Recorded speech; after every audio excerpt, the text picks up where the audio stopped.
भाविक जन जिनवाणी काम कसायनो त्याग किया ते एह सुख उत्तम कर्म जंजीर ने छेदी तेन रे अजर अमर होए जावे भाविक जन जिनवाणी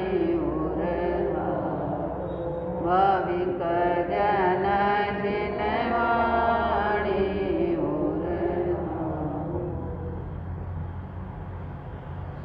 सांसने प्रभु अहिंसा के अवतार श्रवण भगवान महावीर स्वामी के पावन चरण कमलों में कोटि वंदन।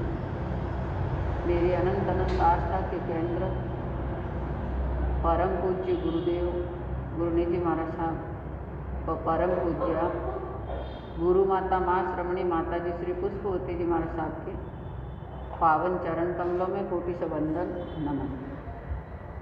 धर्म प्रेमी बंधुओं, शीलवती माताएं, श्रीमद् उत्तराध्ययन सूत्र का मूल वाचन और सार गर्भित अर्थ आपने सुना। ये जिनवाणी जो जीवन में धारण कर लेता है वो अपने जीवन को निष्फल नहीं बना सकता, जीवन सफल उसका बन जाता है। और स्वाद तभी आता है जैसे चींटी के मुख में लवण है तो शक्कर का स्वाद उसको नहीं आ सकता, उस लवण का त्याग करेगी और शक्कर ग्रहण करेंगे तो उसका स्वाद आ सकता। उसी प्रकार से जिनवाणी का आनंद तभी आ सकता कि काम, कसाय, क्रोध, राग, द्वेष, ये जितनी जो कर्म बंधन की कड़ियाँ हैं उनका त्याग करते हैं, हल्की बनाते हैं, तभी जिनवाणी का आनंद आ सकता है। अन्यथा उसका आनंद प्राप्त नहीं हो सकता। पाप का त्याग करेंगे, धर्म से जुड़ेंगे तो ये कड़ियाँ छूटेगी और जिनवाणी से अपना जीवन सफल बनेगा। जिनवाणी तीनों काल में सुख प्रदान करने वाली, भूतकाल, वर्तमान काल, भविष्य काल, इन सब में सुखदायी है। जिनवाणी जिसने श्रवण की, श्रवण करते करते भी अपने कर्मों को हल्का बना देते हैं। पर उत्तराध्ययन सूत्र सुनने के लिए कितने महानुभाव श्राविकाएं आती हैं, श्रावक आते हैं। ये उत्तराध्ययन सूत्र का इतना महत्व है क्योंकि ये भगवान महावीर की अंतिम वाणी। मूल पाठ श्रवण करना और सारगर्भित अर्थ जानना। कई क्षेत्र ऐसे होते हैं जब उत्तराध्ययन सूत्र का वाचन होता है तो जैसे पर्यूषणों में अंतगढ़ सुनने के लिए एकत्रित होते हैं, उसी तरह से उत्तराध्ययन सूत्र सुनने के लिए एकत्रित हो जाते हैं। पर ये लगन और निष्ठा की बात है, जब तक महत्व नहीं समझते हैं तब तक जिनवाणी का आनंद नहीं ले सकते हैं। जागो तभी सवेरा, स्वयं आना, परिवार को लाना, आसपास पड़ोसी को लाना, मिलने जुलने वालों को लाना, धर्म दलाली करना और कर्मों को हल्का बनाना। विषय प्रारंभ दीपावली महान पर्व और तेले तक का महत्व। इसके पीछे एक घटना जुड़ी हुई है। आर्य संभूति विजय जी हुए। भद्रभाऊ स्वामी का नाम तो आप सभी जानते हैं और हर शुक्रवार को उनकी रचना की साधना हो सगर्भ स्तोत्र की करते हैं। उससे पहले संभूति विजय जो हुए वो बड़े महान ज्ञानी, क्योंकि उस जमाने में दिमाग इतना तीव्र होता, स्मरण शक्ति इतनी तीव्र होती कि सुनते सुनते उस ज्ञान को ग्रहण कर लेते, याद कर लेते और कई पूर्वधर बन जाते थे। तो सम्मुति विजय के समय की बात है कि मनोहरपुर नाम का नगर बसा हुआ था। बड़ा ही सुंदर नगर था, वास्तुशास्त्र से युक्त नगर था। उस नगर में जितशत्रु महाराज अपना शासन चला रहे थे। कमल प्रभा उनकी महारानी थी। न्यायेन राजा, राजा वही श्रेष्ठ होता है कि जिसमें न्याय के सद्गुण भरे हुए रहते हैं। ऐसा वो न्यायेन राजा था, न्याय प्रधान राजा हुए। चाहे शत्रु हो चाहे मित्र हो, कोई भी सामने आ जाए तो निष्पक्ष रूप से उनका न्याय करने वाले थे। ऐसे राजा जो होते हैं वो सबके हृदय के हार बन जाते हैं, सबको अच्छे लगते हैं। कमल प्रभा महारानी वो भी धर्म नीति को जानने वाली और सबको प्रिय लगने वाली, सबके साथ अच्छा व्यवहार रखने वाली ऐसे राजा होते हैं। उस नगरी की जनता सुखी रह सकती है। उसी नगर में सुदत्त सेठ निवास कर रहा। वो सुदत्त सेठ नगर सेठ कहलाने वाला। सुमित्रा उनकी सेठानी जो है धर्म पत्नी कहलाने वाली। सुदत्त सेठ के पास में धन की कोई कमी नहीं। बड़े बड़े भवन बने हुए हैं, 9-9 मंजिलों के भवन बने हुए हैं। मात्र इतना ही नहीं कि उन भवन तक ही सीमित रह गए। नगर श्रेष्ठी वही कहलाता है कि सबके लिए सहयोगी बनता है। राज्य के लिए भी सहयोगी बनता है, जनता के लिए भी सहयोगी बनता है। कोई आशा लेकर के आते हैं तो उनकी आशा भी पूर्ण करता है। वो नगर सेठ कहलाता है। जिसका बड़ा पेट होता है, बड़ा पेट का मतलब यह नहीं कि खाए पिए और अपने पेट को बढ़ा दिया। बड़ा पेट का मतलब गहन और गंभीर, अपने पेट में सभी की बातों को हजम करने वाला होता है, वो बड़ा कहलाता है। ऐसा वह सुदत्त सेठ और सुमित्रा सेठानी धर्मवान है। जिस घर में धर्म है वहाँ पर हर प्रकार के सुख मिलते हैं। धर्म हर घर में होना चाहिए। जिस घर में धर्म नहीं है वहाँ कल्पतरु फैला हुआ नहीं रह सकता है। हर वस्तुओं का अभाव रहता है। अगर अभाव मेटना है तो धर्म वहाँ पर अवश्य रूप से होना चाहिए। उस सुदत्त सेठ के एक पुत्र है जिनका नाम है अमरसेन। अगले जमाने में नाम भी बड़े काम के होते थे। अमरसेन भी बड़ा पुण्यशाली है, भाग्यशाली है। माता पिता के पूर्ण रूप से उनमें संस्कार आए हुए हैं। 8 साल का होता है और कलाचार्य जी के पास में भेज देते, 72 कलाओं का अध्ययन करता है। उसी नगर में एक पुरंदर श्रेष्ठी भी रहते हैं। नगर सेठ तो एक ही होता पर श्रेष्ठी बहुत से हो सकते हैं। पुरंदर श्रेष्ठी जो रह रहा है और प्रीतिवती उनकी सेठानी है, प्रीतवती जिसका नाम, वो पुरंदर सेठ भी बड़ा धर्मवान है, दान करने वाला है, हर व्यक्तियों को सहयोग देने वाला है और धर्म का वातावरण घर में बना हुआ है। आने वाली पत्नी धर्मवान होती है तो सारे घर को धर्म से जोड़ देती है। इसलिए उन्हें क्या कहते हैं? धर्म पत्नी। प्रीतवती सेठानी और उनके भी एक पुत्री है जिनका नाम है रत्नवती। रत्नवती भी 8 वर्ष की होती है और शिक्षा के लिए गुरुकुल आश्रम में भेज देते जहाँ कन्याओं की शिक्षा होती है। और अमरसेन भी गुरुकुल में गए जहाँ राजकुमार, राजा, श्रेष्ठीजन ऐसे ऐसे के पुत्रों का अध्ययन होता है, वहाँ पर उनको भेज दिया गया। अमरसेन 72 कलाओं में निष्णात बन गया और रत्नवती 64 कलाओं में निष्णात हो गई। वो जमाना था कि जब तक अध्ययन पूर्ण नहीं होता तब तक वापस अपने घर पर नहीं लौटते। वातावरण वही का मिलता उनको, और जैसे नियम है उन नियमों का पालन पूर्ण रूप से वहाँ किया जाता था कि सुबह ब्रह्म मुहूर्त में उठना, क्या खाना, क्या पीना, कितनी बजे सोना, ये सारा नियम होता है। आज सुबह बस्ता ढो करके बच्चा जाता है और दिन में वापस आता है, फिर वही क्रम चलता रहता है। वातावरण उनको पूर्ण रूप से अध्ययन का नहीं मिल सकता है। पोथों का वजन तो बढ़ गया है और ज्ञान का वजन घट गया, ये जमाना हो गया। दोनों अपनी अपनी कलाओं में निष्णात हो जाते। तो कलाचार्य ने परिवार को सूचना दी।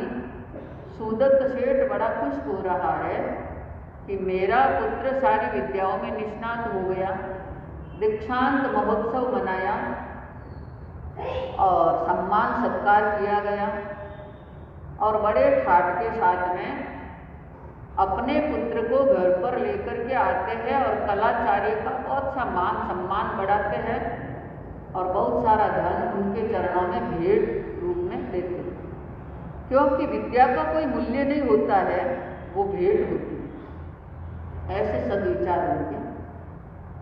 इधर पुरंदर सेठ के पास में भी समाचार आते हैं कि आपकी कन्या 64 कलाओं में निष्णात हो गई है। वहाँ पर भी दीक्षांत महोत्सव मनाया गया। पुरंदर सेठ, प्रीतिवती सेठानी और भी मिलने जुलने वाले सब गए। सम्मान सत्कार सबका किया गया और बहुत सारा धन दे करके कलाचार्य जी का मान सम्मान किया गया और अपनी पुत्री को घर पर लेकर के आ गए। 8 वर्ष की हुई जब गई और 12 वर्षों से वापस घर पर आए। वो जमाना था 12 वर्ष तक गुरुकुल में ही रहते और अध्ययन करते थे। अब कितने वर्ष के हो गए? 20 साल के हो गए, घर पर आ गए। पुरंदर सेठ अपनी सेठानी से कहते हैं, प्रीतवती से, कि अब कन्या घर में बड़ी हो गई है तो यह घर पुत्री का नहीं, घर उनके ससुराल का जो होता है वही उनका घर कहलाता है। इसलिए इसका संबंध जो करना है, ऐसा विचार जिसके हृदय में हो रहे। पुत्री उस बात को सुनती है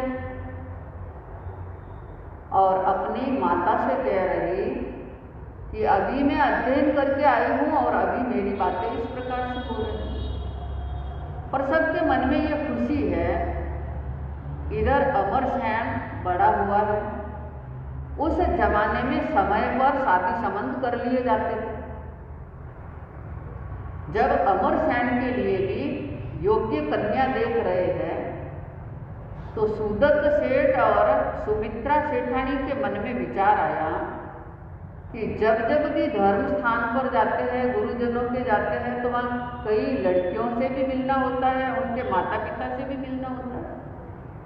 तो सुमित्रा सेठानी ने कहा कि मेरी समझ से पुरंदर सेठ की पुत्री रत्नवती है, वो इतनी योग्य है, इतनी सुशील है, इतनी धार्मिक है, विनयवान है, उनसे बढ़कर और कोई नहीं हो सकती है।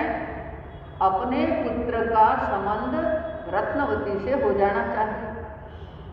सेठ ने समर्थन कर लिया उन बात का और सुदत्त सेठ और पुरंदर सेठ के आपस में चर्चा वार्ता हो जाती है और संबंध पक्का कर लिया और शुभ दिन में उनकी शादी हो जाती है, अमरसेन की और रत्नवती। शादी होने के बाद में जब वो ससुराल में जाती है और वहाँ जा कर के अपना घर समझ रही है कि अब ये मेरा घर जो है, स्नेह प्रेम सब कुछ मिल रहा और वो भी अपने माता पिता के तुल्य सास ससुर को, कुटुंब परिवार को समझ रही है। पर आप जानते हैं कि समय बड़ा परिवर्तनशील होता है। समय एक जैसा कभी भी रहने वाला नहीं होता है। प्रकृति में भी परिवर्तन होता है, समय में परिवर्तन होता है, और मानव के जीवन में भी सुख दुख धूप और छाया की तरह चलते रहते हैं। कर्मों के कारण से स्वर्ग जैसा सुख भी मिलता है, तो कर्मों के कारण से नरक के जैसा दुख भी मिल जाता है। ठीक ये कर्म की कहानी इस प्रकार की जो होती है, जो महलों में बैठने वाला है वो कभी कंगाल के रूप में बन जाता है, जो श्रेष्ठी कहलाने वाला है, नगर सेठ कहलाने वाला है, वो कभी भिखारी के रूप में बन जाता है। ये कर्म की कहानी है। ऐसे ही कर्म जो होता है, महाश्रेष्ठी सुदत्त अपनी पुत्र वधू को पाकर के इतना खुश है कि ये मेरे घर की लक्ष्मी है, क्योंकि घर में बहू आती है वो लक्ष्मी है, और घर की बेटी जो है वो शक्ति कहलाती है। इसलिए घर में शक्ति होना भी जरूरी है और लक्ष्मी होना भी जरूरी जो कहलाता है। अगर बेटी नहीं है तो घर की शक्ति नहीं है, और बहू नहीं है तो घर की लक्ष्मी नहीं कहला सकती। खुशियां हैं सबके मन में, और अमरसेन भी बड़ा प्रसन्नचित्त है कि मेरी पुण्यवानी से, भाग्य से मुझे ऐसी पत्नी मिली है, धर्मवान है, और मेरे माता पिता का, कुटुंब परिवार का सबका सम्मान और सत्कार करने वाली है। खुशियां छाई हुई है। अभी रत्नवती की शादी हुई है, करीब 1 महीना ही नहीं हुआ है, हाथों की मेहंदी भी नहीं मिटी है, और उसके पहले ही अशुभ कर्मों का उदय हो जाता है। ऐसे अशुभ कर्म उदय में आए कि उन कर्म के कारण से एक रात में डाकुओं का दल आता है और सुदत्त सेठ के घर को लूट करके चले जाते हैं। जितना धन माल तिजोरी भरी हुई है, डाकुओं का दल पूरा आया और सारा धन लूट करके लेकर चले गए। जब ऐसी स्थिति हो जाती है तो सारे घर में एकदम मानो कोई कोहराम मच गया। स्वाभाविकता है, बड़ा दुख हो रहा है। डाकू आए और चले गए धन लेकर के। सूर्य उदय होते ही सुदत्त सेठ जित शत्रु राजा के भवन में पहुंचता है, नगर सेठ कहलाने वाला, और राजा से जाकर के सारा हाल सुना देता। हिंदू वाला जी, नींद आएंगे तो डाकुओं से बचाव कैसे होगा?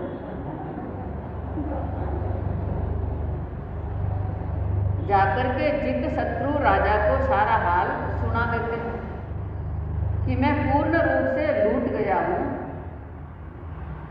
ऐसी स्थिति मेरी जो हो गई है, राजा उनको सहानुभूति देते हैं कि आप निश्चिंत रहिए, चित्त से चिंता निकालिए, चित्त में चिंता करने से कुछ होने वाला नहीं।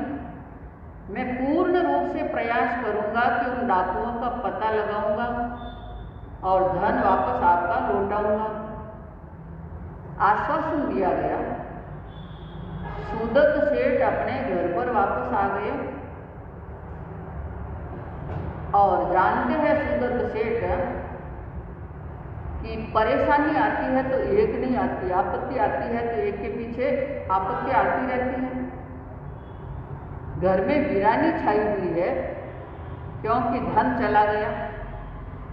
सुदत्त सेठ घर पर आकर के जितने सेवक घर में जो काम कर रहे हैं, सैकड़ों व्यक्ति उस घर में पल रहे हैं, सैकड़ों को नौकरियां मिल रही है, उनका घर चल रहा है। उन सेवकों से कह रहे कि अब मेरे पास देने के लिए कुछ भी नहीं बचा है, इसलिए अच्छा है कि आप अपने घर पर चले जाइए और कहीं पर अपना काम देख लीजिए, क्योंकि मुझे पता है कि दुख कभी अकेला नहीं आता है। आज तो संचित धन गया है और न जाने आने वाले समय में क्या क्या होने वाला है, इसलिए मैं आपको कुछ दे नहीं पाऊंगा। अमरसेन कह रहा कि पिताजी आप इतने हताश क्यों हो रहे हैं। वो भी बड़ा दुखी हो रहा है। जितने में रत्नवती आती है, हाथ जोड़कर पिताजी से अर्ज कर रही है कि हे पिताजी, आप निराश मत होइए, आप इतने दुखी हो रहे हैं तो हमारा क्या होगा। रत्नवती निवेदन कर रही है, क्योंकि बड़ों के साथ में ऑर्डर से नहीं बोला जाता है, नम्रता से और निवेदन के रूप में बोला जाता है। ये सारा विवेक किसमें था? रत्नवती में था कि हे पिताजी आप निश्चिंत रहिए कि बेटी आप इतने सुखों में पली हुई हो और यहाँ आए आप महीना व्यतीत नहीं हुआ है, उसके पहले हम सब बर्बाद हो गए। डाकुओं ने सारा धन लूट लिया है। अब हम तो दुखी हो ही रहे हैं, लेकिन हमारे साथ में आप भी क्या हो रहे हो? दुखी हो रहे हो। इस बात का मुझे बड़ा दुख है हृदय में। ऐसी बात सुनते हुए रत्नवती निवेदन कर रही है कि आप एक बात मेरी मानिए।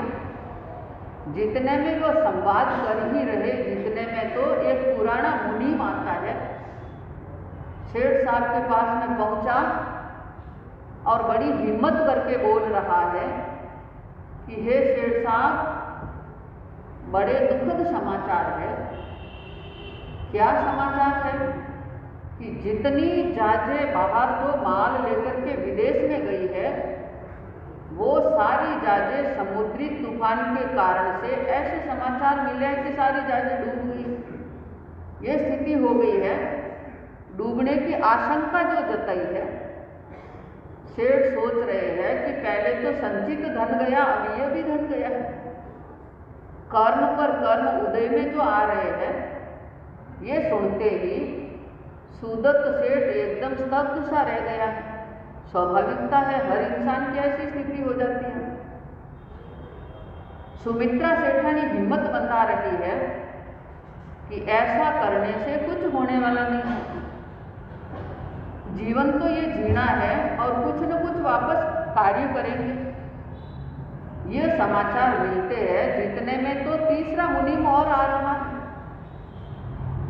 दूसरे दिन समाचार और दे रहा कि हे सेठ साहब, अपनी जितनी दुकानें हैं उसमें आग लग गई है। सारी दुकानें, माल जल गया है। अब दुख पर दुख आ गया, इतने दुखी हो गए। सेठ सुदत्त के घर में अनेकों व्यक्ति पलने वाले थे। सुबह से मांगने वालों की लाइन लगी हुई रहती थी, सबको वहां से भोजन मिलता था, अनेक प्रकार की सामग्रियां मिलती थी। आज उन सब का आना बंद हो गया है, क्योंकि सबने जान लिया है कि अब सेठ के पास में देने के लिए कुछ भी नहीं है। खुद का गुजारा चलाना भी बड़ा मुश्किल का काम हो रहा है। और जो भूले भटके कोई भी उधर से गुजर जाते थे, तो वो श्रेष्ठी से भिखारी भी यही कहते कि सेठ साहब, आप हताश मत होना, ये समय आपका शीघ्र ही कट जाएगा और अच्छा समय भी आपके लिए शीघ्र ही आ जाएगा। क्योंकि जो अच्छा होता है उनके लिए सबका आशीर्वाद रहता है, सभी उसके लिए अच्छी कामना करते हैं। कर्मों के प्रभाव से ये स्थिति जो बनी हुई है, जब से इधर से मन में विचार आ रहा है अमरसेन के, क्योंकि अमरसेन ये सब दुख देख करके अपने घर से निकलता है कि कहीं जाकर के मैं थोड़ी देर विश्रांति ले लूँ। रास्ते में चलते चलते विचार आ रहा है, उनका सिर घूम रहा है कि ये लोग भाग जो निकल रहे हैं वो इस तरह से बातें कर रहे हैं कि अरे ये रत्नवती के आते ही घर कंगाल हो गया है। लगता है कि सचमुच में ऐसे ही हुआ है। जैसे ही मेरी शादी हुई है, 1 महीना ही नहीं हुआ और सब बर्बाद हो गया। फिर एकदम झटका लगता है कि नहीं, ऐसा सोचना मेरे लिए अच्छी बात नहीं है, क्योंकि वो अपने घर में भी रह करके आई है, सभी प्रकार से आनंद में रही हुई है, किसी प्रकार की उस घर में कमी नहीं थी। यहाँ पर भी जो आए हैं, पर ये मेरे कर्म का कारण है। इस कारण से हम तो दुखी बने ही बने, पर रत्नवती को भी हमने क्या कर लिया है, दुखी कर लिया है। इस तरह की चर्चा वार्ता होती जा रही है। जितने में तो बुरा वक्त आता है तो इस तरह से आता है कि कोई अपशब्द भी सुनने पड़ते हैं। बुरे वक्त में कोई भी मदद करने वाले नहीं हो सकते हैं। मांगने वाले हैं वो जरूर आ जाएंगे, पर मदद करने वाले कोई भी नहीं आते हैं। रत्नवती ये सब देख करके बड़ी दुखी हो रही है।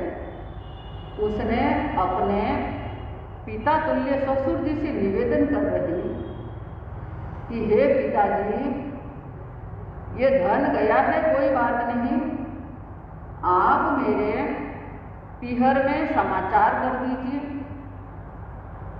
ताकि मैं भी उनकी बेटी हूँ, ऐसी परिस्थिति में उनका भी फर्ज बनता है कुछ सहयोग करेंगे। पर ससुर जी कह रहे कि हे बेटी, हमारे पास में धन नहीं है, लेकिन स्वाभिमान तो कायम है। ऐसा नहीं हो सकता कि इस परिस्थिति में उनसे कुछ मांगा जाए, उनसे कुछ कहा जाए कि सहयोग करो। हम उनके पास में जाकर के कुछ कहना नहीं चाहते हैं। स्वाभिमान हमारा कायम है। स्वाभिमान रखेंगे तो अमरसेन कह रहा, हे पिताजी, दिन ऐसे आ गए हैं कि भूखा रहना पड़ेगा। कुछ भी साधन घर के अंदर नहीं रहा है। आखिर ये भी तो उनकी बेटी है, तो कुछ न कुछ उनका भी फर्ज बनेगा, वो भी कुछ करेंगे। जितने में रत्नवती कह रही कि हे पिताजी, आप चिंता नहीं करें, मेरे पिताजी हैं, इन सब बातों को समझने वाले हैं। आप इस तरह से क्यों समझ रहे हैं कि उनसे कैसे कहें। बाहर आते हैं अमरसेन, और एक पुराना सेवक बाहर बैठा हुआ उनसे कहा कि जाकर के श्रेष्ठी पुरंदर को सूचना दे दो कि रत्नवती आपसे मिलना चाह रही, स्मरण कर रही है, आपको बुला रहे हैं।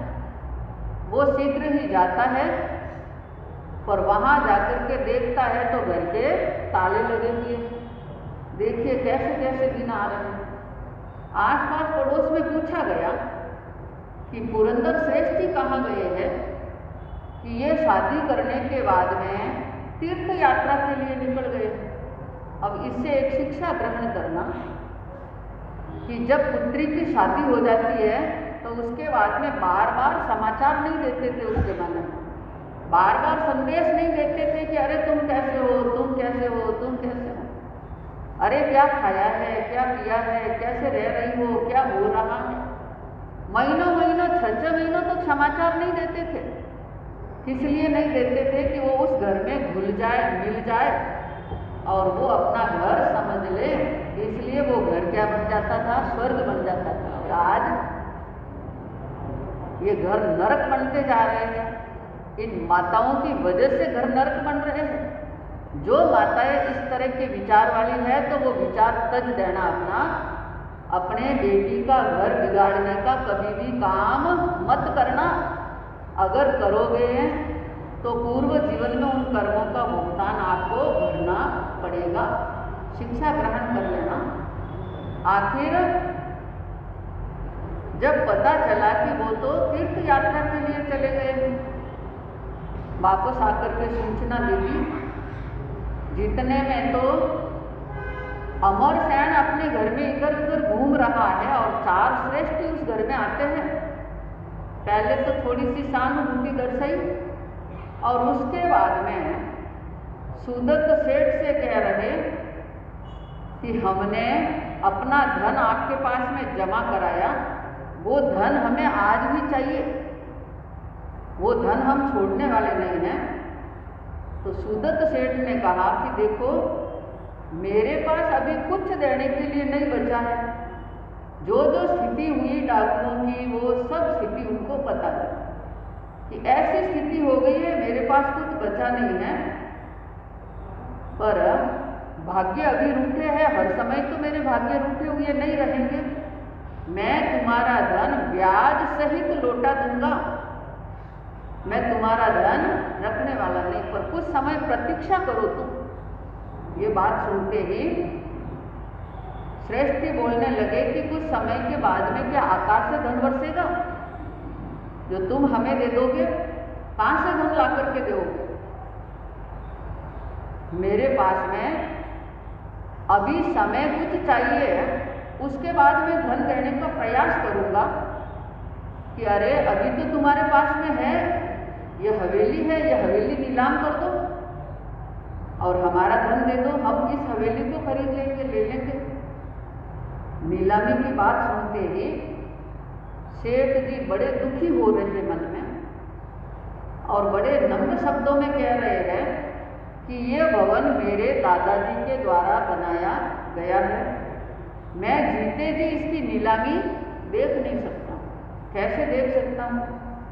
जब तक मेरे समधी वापस नहीं आ जाए पुरंदर श्रेष्ठी, तब तक मैं इस विषय में निर्णय नहीं ले सकता हूँ।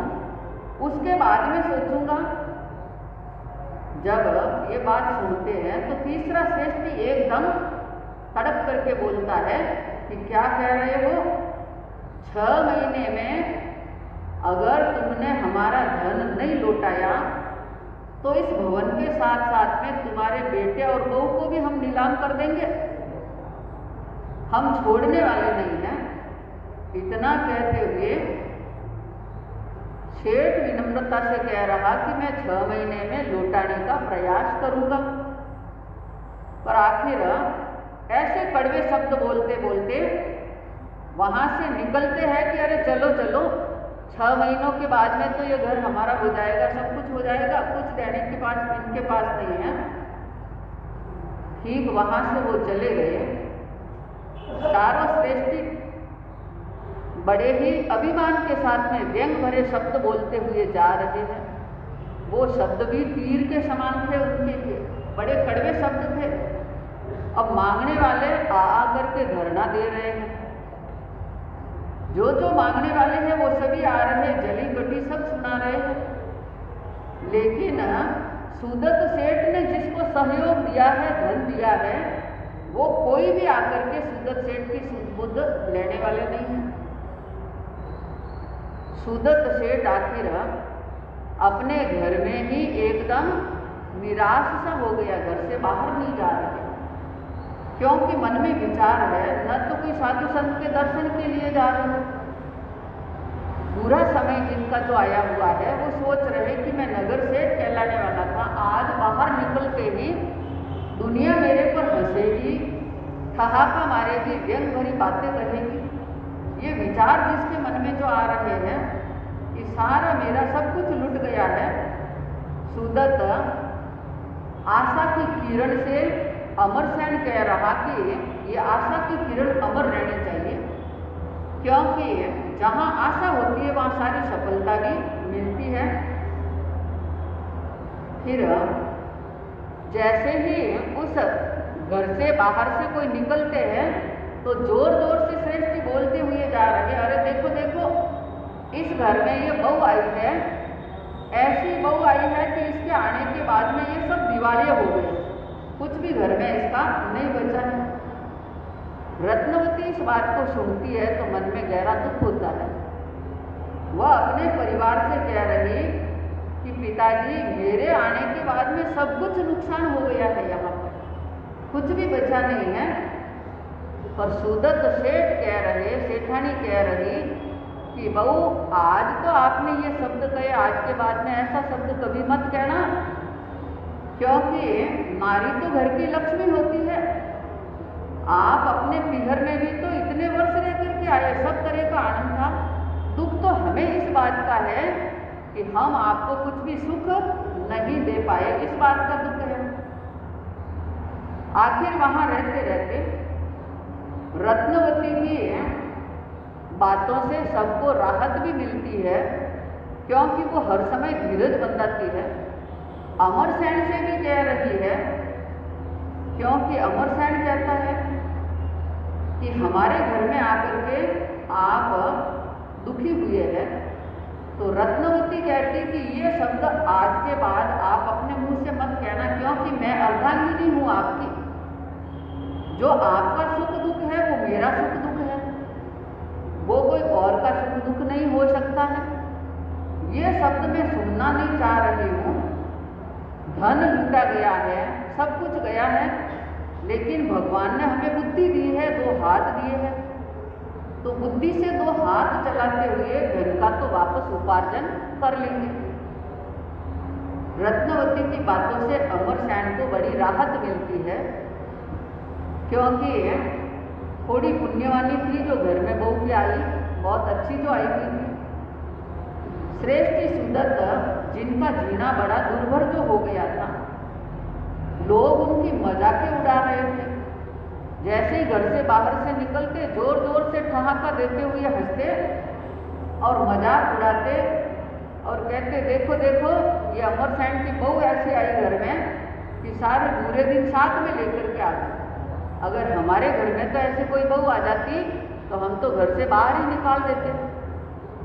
ये शब्द सेठ के कानों में, सेठानी के, अमरसेन के और रत्नवती के कानों में भी गिरते हैं, और उस समय भी बड़ी हिम्मत रखते हैं। रत्नवती सोच रही है कि इन सब का सोचना सही है, ये नहीं सोच रही है कि इन्होंने कहा तो मैं इसका बदला लेकर के रहूंगी, ऐसी बात मन में नहीं सोच रही है। धर्मवान होता है वो हमेशा हर समय अच्छे विचार भी रखता है।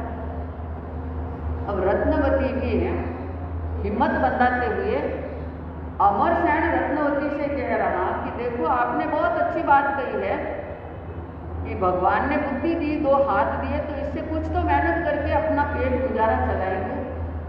अमरसेन सुबह सुबह जल्दी उठता है और अपना वेश परिवर्तन करके हमाली का काम करने के लिए चला जाता है। देखिए कर्म कहानी। नगर सेठ का पद था, उनसे भी सेठ जी हट गए कि अब मेरे पास कुछ धन नहीं रहा है तो नगर सेठ का पद भी मुझे शोभा नहीं देता। राजा के मना करने पर भी उन्होंने उस पद से दूर हटने का काम कर दिया। अमरसेन हमाली बनकर के जा रहा है, पूरे दिन वजन ढोता है। वो समय था कि हाथों हाथ गुजराते थे उनको, घर में अनेक सेवक खड़े रहते थे। आज वो समय है कि वो माल ढोता है, हमाली का काम करता है पूरे दिन, और शाम को जो कुछ मिलता है घर पर लेकर के आता और उनसे गुजारा चला रहे हैं। ऐसी स्थिति जो बढ़ गई, सुदत्त सेठ ने